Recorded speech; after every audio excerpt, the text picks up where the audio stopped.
Graça e paz. Hoje nós vamos estudar a lição 13, que destina a carta de 2 João, dessa série de Novo Testamento, conheça. E hoje nós vamos conhecer um pouco sobre a carta de 2 João. Então vamos começar, e eu gostaria como são apenas 13 versos, eu gostaria de ler com vocês. Assim vocês já vão fixando aquilo que a carta de 2 João nos diz. Lá diz o seguinte: o presbítero, a senhora eleita e aos seus filhos, a quem eu amo na verdade, e não somente eu, mas também todos os que conhecem a verdade, por causa da verdade que permanece em nós e conosco estará para sempre. Que a graça, a misericórdia e a paz da parte de Deus Pai e de Jesus Cristo, o Filho do Pai, esteja conosco em verdade e amor. Fiquei muito alegre por ter encontrado alguns de seus filhos que andam na verdade, de acordo com o mandamento que recebemos do Pai. E agora, Senhora, peço-lhe, não como se escrevesse mandamento novo, mas o mesmo que temos dito desde o princípio, que nos amemos uns aos outros. E o amor é este, que andemos segundo os mandamentos de Deus. Este mandamento, como vocês ouviram desde o princípio, é que vocês vivam neste amor. Porque muitos enganadores têm saído mundo afora, os quais não confessam que Jesus Cristo veio em carne. Este é o enganador e o anticristo. Tenha cuidado para que não perca aquilo que temos realizado com esforços, mas recebam plena recompensa. Todo aquele que vai além da doutrina de Cristo e nela não permanece, não tem Deus. O que permanece na doutrina, este tem tanto o Pai como o Filho.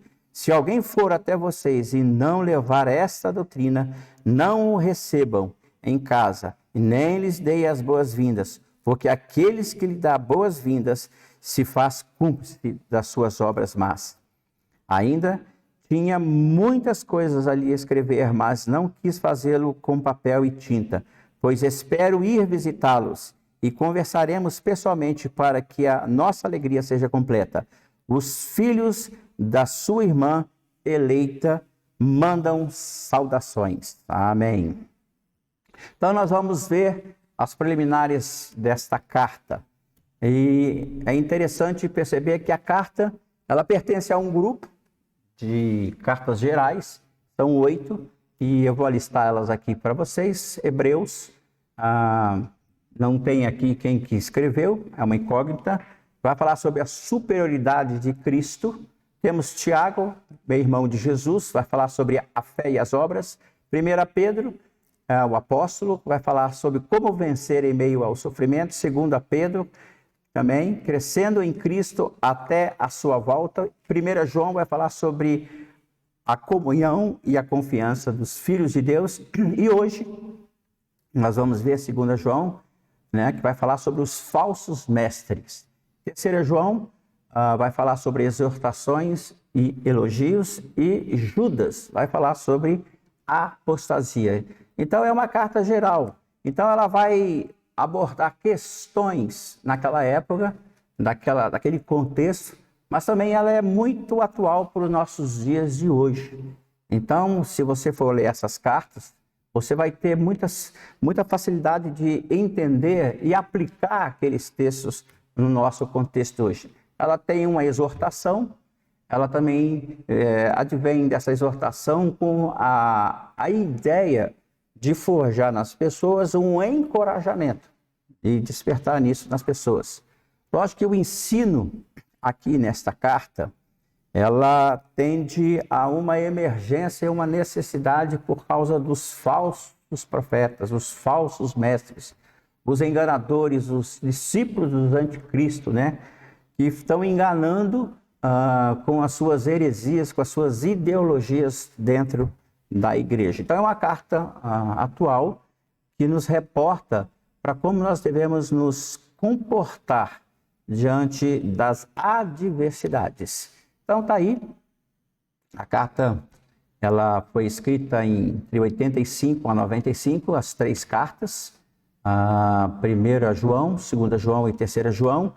Ela foi escrita em Éfeso, pelo nosso querido apóstolo João. E o versículo-chave dessa carta, que nos dá a entender que todo aquele que vai além da doutrina, que é didaquê, que é ensino, instruções, as regras, os mandamentos que Deus deixou para a sua igreja. Então, todos que vão além dessa doutrina de Cristo e nela não permanece, não se estabelece, não finca a sua estaca, não se torna ela algo precioso para ti, não tem Deus. O que permanece na doutrina, este, pelo contrário, vai ter totalmente o apoio do Pai e do Filho. E Deus gosta quando nós dedicamos e estudemos a sua palavra. Eu gostaria de falar sobre o autor. Interessante que naquela época, no primeiro século, quando se escrevia uma epístola, uma carta, né, formalmente você colocava seu nome. Se você for ver Paulo, as 13 epístolas de Paulo, ele sempre começa com seu nome. Paulo, servo do Senhor, Paulo, apóstolo de Jesus Cristo, Paulo escrito a Timóteo. Então você vê que ele coloca o seu nome. Já João, ele não faz isso. Se você for ler a carta do 4º Evangelho de João, você não vai encontrar o nome ali no início da carta. 1 João também, você não vai encontrar. Já o João 2 e 3 João, você vai encontrar o presbítero, que é uma característica e uma menção dele. Mas por que ele coloca essa palavra, né? Ele coloca essa palavra porque a sua comunidade chamada joanina, o povo que ele está escrevendo, o conhece. A palavra presbítero é ancião. Possivelmente o apóstolo João está na idade de 90 anos. Então, quando ele se identifica como presbítero, não que ele está dizendo que ele é presbítero, todo mundo sabe que ele é apóstolo, mas é um gesto de identidade para os seus ouvintes. E quando ele fala o presbítero, com certeza toda a sua comunidade, todos aqueles que conhecem João, sabe que é o apóstolo João. Essa é a característica que João tem. E ele faz isso com um gesto carinhoso para os seus ouvintes, né? Quanto ao destinatário, aqui nós vamos ter 2 linhas de pensamentos teológicos. Elas estão aí. Nós vamos vê-las. Nós não vamos nos deter muito. Esse não é o objetivo aqui de tratar dessas linhas, né? Mas nós vamos ponderar dentro daquilo que nos é permitido. Então aí está a primeira linha, no verso 1 e no verso 5 da segunda carta de João, você vai encontrar a palavra senhora. Está lá o presbítero, a senhora, e no verso 5, agora senhora. Essa palavra senhora é Kyria, que é senhora, no masculino é Kyrios, que é senhor. Então essa senhora pode ser uma irmã amada, alguém que tenha bastantes filhos e que alguns apontam como uma pessoa de posse, que provavelmente na sua casa se reunia a igreja, porque naquela época as igrejas eram reunidas nas casas, e essa mulher tinha autonomia e tinha condições de receber na sua casa a igreja. Isso é uma das possibilidades. E ela é chamada de eleita, ecleta. Então o nome dela seria a Kyria Ecleta, ou Ecleta Kyria, seja o nome dela. E grande parte dos teólogos apontam que realmente João tenha escrito por conhecer, por uma familiaridade com ela, e coloca essa carta endereçada para ela. Mas se nós formos olharmos os versos 4 e 5, ele vai sair do singular e ele vai partir para o plural. Isso mostra que ele vai falar para bastante pessoas, uma quantidade. E no verso 13, quando ele fala os filhos da sua irmã eleita, temos aqui outra ecleta, que é da igreja aonde João está pastoreando, que tem também uma irmã que manda saudações. Dificilmente a gente pode considerar aqui que são duas, né? Duas eleitas, né? Duas ecletas. Então é bem provável que através dos originais a gente pode partir para uma possibilidade que seja uma tipificação da igreja local. Uma igreja de uma certa localidade e que os seus filhos são os membros. Porque quando ele coloca o plural aqui, dá a entender que está falando com uma igreja. E no verso 1 ele vai falar que a quem eu amo na verdade. Parece que João tem um amor a essa senhora eleita. E dá a entender que todas as cartas, né? Se você pegar as epístolas paulinas, as epístolas de João, você vai entender que dificilmente se faz menção de uma senhora sendo líder de uma igreja local. Então é bem provável que aqui o apóstolo João está se referindo à igreja e os seus membros, né?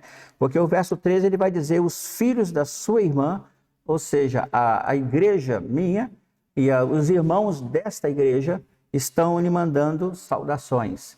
Então, a gente fica com essa possibilidade. Mas eu quero dar aí, pacificar essas duas possibilidades. A observação que eu faço aqui, que tanto a senhora com seus filhos, como a igreja e os seus membros, ela não vai alterar o teor da carta.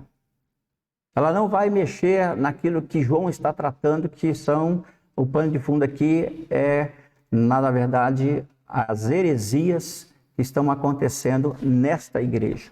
Então, tanto faz ser a senhora com os seus filhos, como também a igreja e seus membros. Mas a minha tendência, pessoal, agora, eu tenho a tendência a ser igreja e os seus membros. Vamos prosseguir. Há 3 pontos que João aborda na sua carta.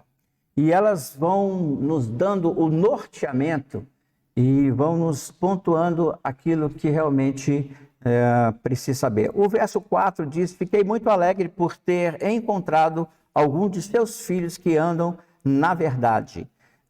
Possível João ter encontrado com alguns membros dessa igreja que, por sinal, estão passando por dificuldades ao receber pessoas que não têm a mesma verdade, a mesma palavra. Alguém está implantando dentro da igreja aquilo que nós chamamos de heresias. Então, ele se alegra ao saber que aqueles irmãos dessa localidade estão firmes no Senhor, mas João fica bravo ao saber que tem pessoas que estão incutindo inverdades dentro da igreja. Mas se nós formos analisarmos, não é assim conosco. Hoje nós assistimos de tudo, vemos de tudo, lemos de tudo, e parece que há uma falta de discernimento entre aquilo que nós estamos vendo e ouvindo, se elas são realmente procedências, que elas são de base, de cunho da palavra, que surgem da palavra. Hoje nós vivemos num mundo onde o pragmatismo, onde é antidoutrinário, onde as pessoas não têm um cunho teológico dentro da igreja e um cunho teológico em si mesmo. As pessoas são daquela parte que a letra mata, mas o espírito vivifica. Então, hoje, algumas igrejas, por falta de discernimento, elas partem para uma teologia vazia, insignificante, onde o mais importante é tentar sanar os egos do seu povo, de passar a mão em cima do povo, de não tratar alguns problemas, porque tudo isso é antidoutrinário e isso também se torna uma heresia. Você assiste um programa de televisão de algumas seitas, de algum movimento não espiritual, e você traz isso para dentro da sua cultura, da sua realidade, e aí você leva isso para dentro da igreja. E aí fica difícil de você tentar amenizar e tentar solucionar as dificuldades que vocês vão ter dentro da teologia. Então, tudo se torna irreal, nem tudo aquilo que se fala hoje é real. Então, quando você depara com pessoas falando e ensinando a verdade, você tem dificuldade de aceitar. Então, isso aqui é um problema sério que está acontecendo. Então, ele vai usar a palavra verdade. Ele vai usar o verso 1, verso 2, verso 3 e o verso 4 para falar da verdade, né? É lógico que esse termo aqui provavelmente está enfatizando e atacando ao mesmo tempo a questão da heresia. Então ele diz lá, o presbítero, a senhora eleita e aos seus filhos, a quem eu amo. João está dizendo que ele ama aquele pessoal que está na verdade. Ele continua, e não somente eu, mas também todos da igreja que conhecem a verdade, por causa da verdade que permanece em nós e conosco estará para sempre. Que a graça e a misericórdia e a paz da parte de Deus e Pai de Jesus Cristo, o Filho do Pai, que estejam conosco na verdade e amor. E a quinta vez que aparece essa palavra está no verso 4. Fiquei muito alegre por ter encontrado alguns dos seus filhos que andam na verdade. E a gente pergunta, mas que verdade é essa que tanto João está falando aqui no início da sua carta? Ele está falando da palavra de Deus. A palavra de Deus é a verdade. Hoje há uma briga entre a verdade e a inverdade. O absoluto e o não absoluto, né? As pessoas tentam, de todas as formas, criar a sua própria doutrina, a sua própria regra de fé. Nossa regra de fé é a palavra de Deus. Ela não contém, ela é a palavra. Então, para nós, ela é luz. Ela nos orienta e nos traz aquilo que nós devemos fazer. Então, a palavra de Deus, e eu gostaria de ler esse texto aqui, lá em 1 Tessalonicenses, lá capítulo 2, 13, vai dizer assim: temos mais uma razão para incessantemente dar graças a Deus, é que ao receberem a palavra que nós ouvimos, que é de Deus, vocês as colheram, não como palavra humana, e sim como a verdade. É a palavra de Deus, o qual está atuando eficazmente em vocês, os que creem. Então, a palavra de Deus tem esse poder de transformar, de mudar, de nos alicerçar e nos deixar seguros nas questões da nossa fé. Então, o que João está tentando fazer aqui é trazer uma realidade de que a verdade ela é absoluta. Então, o verso 9 e o verso 10 da carta de João, ele vai mencionar essa palavra aí, a palavra doutrina, que é um sinônimo da verdade. Ele diz lá, todo aquele que vai além da doutrina, né, de Cristo, nela não permanece, não tem Deus. E o que permanece na doutrina, esse tem o quê? Aquele que permanece o quê? Na verdade. O segundo ponto que eu quero trazer é o amor. E a pergunta é, o que tem o amor a ver com a verdade? Então, o João está explicando aqui a definição do amor. Amor não é aquela definição, né, racional de emoção, de outra definição que a gente possa dar em relação a outras pessoas. Amor é decisão, eu decido e eu vou até o fim com aquilo que eu decidi. Com relação à verdade, é que o amor entra.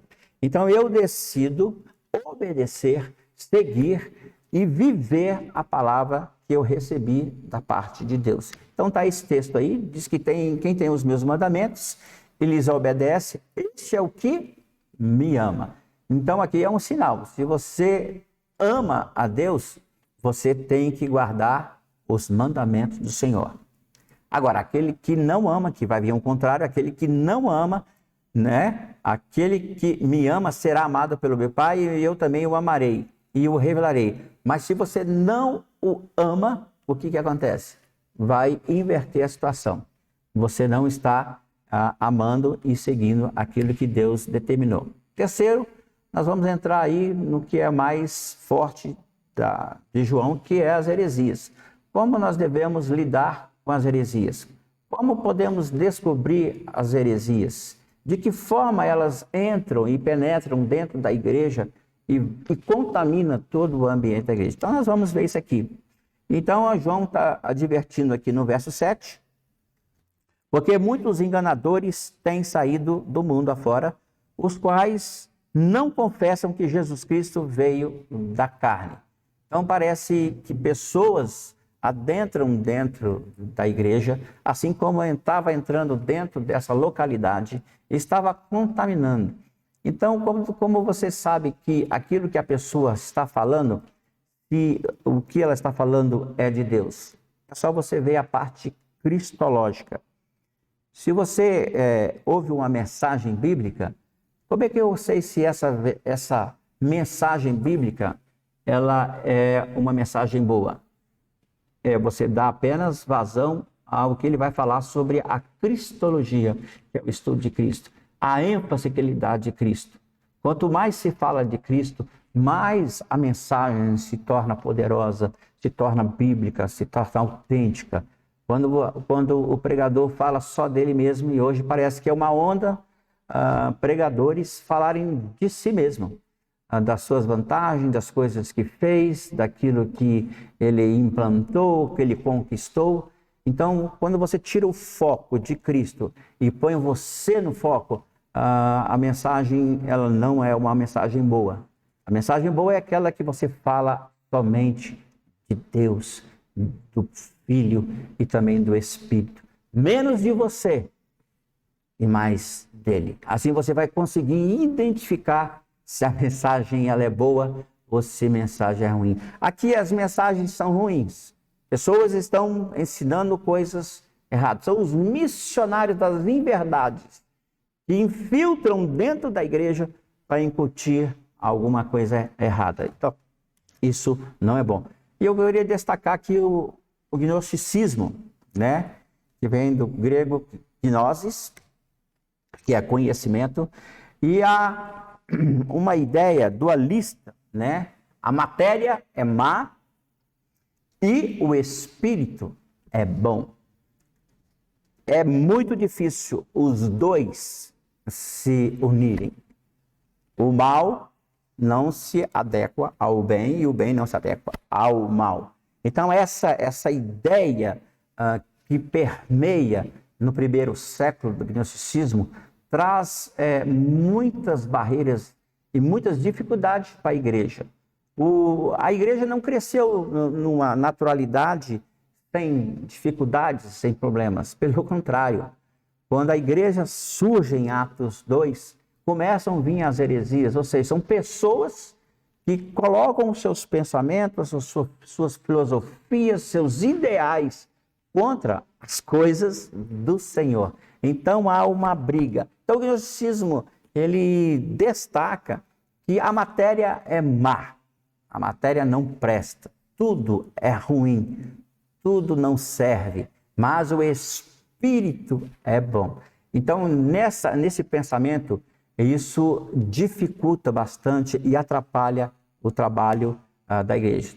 Olha que Deus disse lá em Gênesis 1:31, Deus viu tudo que havia feito, que era o quê? Muito bom. Então vem o homem e diz que é mal. Então quem que está com a verdade? Deus ou o homem? Eu tenho a convicção que você deve optar sempre pelas coisas de Deus. Então é um ataque à cristologia. Olha o verso 7. Porque muitos enganadores têm saído no mundo afora, os quais não confessam Jesus Cristo, não confessam, que ele veio de quê? Da carne. Então o que eles fazem aqui? Eles negam a verdade, eles negam a humanidade do Senhor Jesus. Então isso aqui é um problema, porque eles não vão acreditar que no nascimento virginal de Jesus. Eles vão dizer que Maria e José no relacionamento e Jesus nasceu. Então já negam a natureza, né, virginal. Eles negam o Deus encarnado, né? Eles não aceitam que Jesus se transformou, se fez homem. Eles também vão negar a ressurreição. Porque como pode um corpo incorruptível, um corpo imprestável, que não tem significado, um ser espiritual ressuscitar neste corpo? Então não há aí uma harmonia entre o bem e a matéria que é má. Então toda essa confusão. Mas antes eu quero falar sobre o docetismo para vocês. Eu queria ler aqui, olha o que João 1 fala. Os que era desde o princípio, o que ouvimos, o que vimos como os nossos próprios olhos e que contemplamos em nossas mãos, apalparam a respeito do verbo. João 1 vai dizer, no princípio era o verbo e o verbo se fez carne e o verbo era Deus. Está falando de Jesus Cristo. Interessante que lá em Colossenses capítulo 2:9 vai dizer o quê? Porque nele habita corporalmente. Olha, vou repetir. Porque nele habita corporalmente toda a plenitude da divindade. No corpo de Jesus há toda a divindade. Se você pegar lá Lucas capítulo 24, quando Jesus, na sua ressurreição, ele aparece para os discípulos, eles ficam atemorizados com a aparição do Senhor Jesus. E Jesus, no verso 39, diz: vejam as minhas mãos e os meus pés, que sou eu mesmo. Todo quem em mim, e vejam que é verdade, porque o Espírito não tem carne nem ossos, como vocês estão vendo que eu tenho. Então Jesus tinha corpo, então ele encarnou. Então, a palavra de Deus, aqui João está dando uma ênfase muito forte contra essas heresias que estão. Então, o docetismo, no século II, que é parecer, ele vai trazer essa ideia, né, mais sofisticada. Eles afirmam que Cristo não poderia ser um homem corpóreo. Então, ele é um holograma, ele é um fantasma, né? Ele é capaz, eles dizem que se Jesus estivesse andando na praia, você não conseguiria ver as pegadas dele na praia. Então isso é uma heresia tremenda, e nós mostramos aqui que ele é corpóreo, ele nasceu homem, ele viveu homem, ele sentiu frio, sentiu fome, teve sede, né? Cansaço, né? Olha aí, ó, o Cristo encarnado não era divino porque estava vestido de um corpo mau. Então, eles não se associam que Jesus possa ter nesse corpo mau, uma divindade. E olha que aparece esse Cerinto no primeiro século, que morava ali em Éfeso, na Turquia. Ele vai dizer a ideia que no batismo do Senhor Jesus, olha que Cerinto vai dizer, que Jesus era humano ali no batismo. E aí vem o Jesus espiritual, em forma de pomba, e desce sobre o Jesus humano. Os dois vivem por 3 anos, o Jesus divino e o Jesus humano. E que na sua morte, o Jesus, né, espiritual, ele sobe para o Pai e o Jesus humano morre na cruz. Então eles têm essas criações fabulosas nas suas mentes para testar uma coisa tão irreal. Então eles dizem que para que o homem possa se libertar dessa matéria, desse sofrimento, deste mundo, eles têm que utilizar o gnósticos, conhecimento, para a sua libertação. E nós sabemos que a única que liberta o homem do pecado né? A obra de Cristo na cruz. Pela fé no Senhor Jesus você é salvo, não por obras, para que nem ninguém vangloria. Efésios 2 vai falar que nós estávamos mortos nos nossos delitos e pecados. Então nós dependemos totalmente da graça do Senhor Jesus. Então eu quero caminhar para nossas conclusões. São 13 versos apenas. Eu acredito que está bem claro que para se combater a heresia, você precisa da verdade atrelado ao amor, para que vocês juntos nessas duas situações, você luta contra as heresias. A pergunta é: há heresias dentro da igreja hoje? É o que mais tem, meus queridos. Muitas heresias. Às vezes temos que confrontar, né? Você não precisa esperar o pastor da igreja tomar essa posição. Se você ouve uma heresia, ou dentro da igreja ou na sua casa, você deve refrear, você deve lutar. E aqui eu quero só concluir que existe um esquema de como proceder com os hereges. Então eles existem. Então como é que eu vou lutar com esses hereges? Então, primeira coisa que você precisa fazer é você identificá-los. Identificou, você precisa processar isso e partir para a prática. O que é prática? Não recebê-los, não aceitaram seu ensino. E aqui, como era localidade, vinham muitas pessoas por causa de hospedar, que era algo natural deles. Então as pessoas hospedavam-se na casa e se achavam no direito de falar aquilo que tinham que falar. Então não é assim. Então você tem o direito, você não pode aceitar as heresias. Hoje nós temos pessoas que batem na porta da nossa casa, aí são várias seitas que batem e querem implantar e ensinar as inverdades para você. Aqui, quais são as recomendações aqui? Está aqui, se alguém, verso 10, se alguém for até vocês não levar essa doutrina, não receba. Diz, olha, não seja mal educado, não é isso que eu estou dizendo. Fala, olha, eu já tenho a minha fé, eu já tenho o Senhor Jesus Cristo como meu Senhor e Salvador, né? Eu já conheço vocês, muito obrigado, pode ir embora que eu não gostaria de aceitar o que vocês estão falando. Você fala a verdade, você não está ofendendo, e aí você não dá margem para eles ensinarem as coisas. Verso 11 diz, porque aqueles que lhe dá boas-vindas se faz cúmplice das suas boas obras más. Se você aceita essas pessoas da sua casa, você está se associando a essas pessoas. Então você tem que tomar cuidado. Verso 8 vai dizer isso, tenha cuidado. Cuidado para que não perca aquilo que temos realizado como esforço, mas recebam plena recompensa.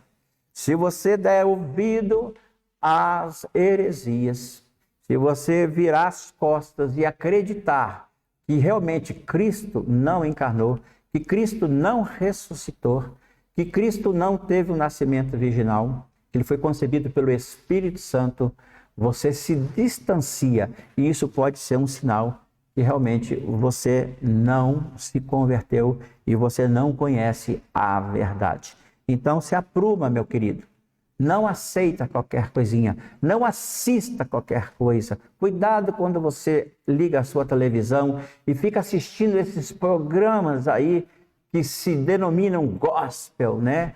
Eu acredito que grande parte desses programas são ausentes da pessoa do Senhor Jesus. Eles denigrem a imagem do Senhor Jesus. Eles diminuem o Senhor Jesus. Então toma cuidado e tenta vivenciar e estudar para conhecer mais o Senhor Jesus.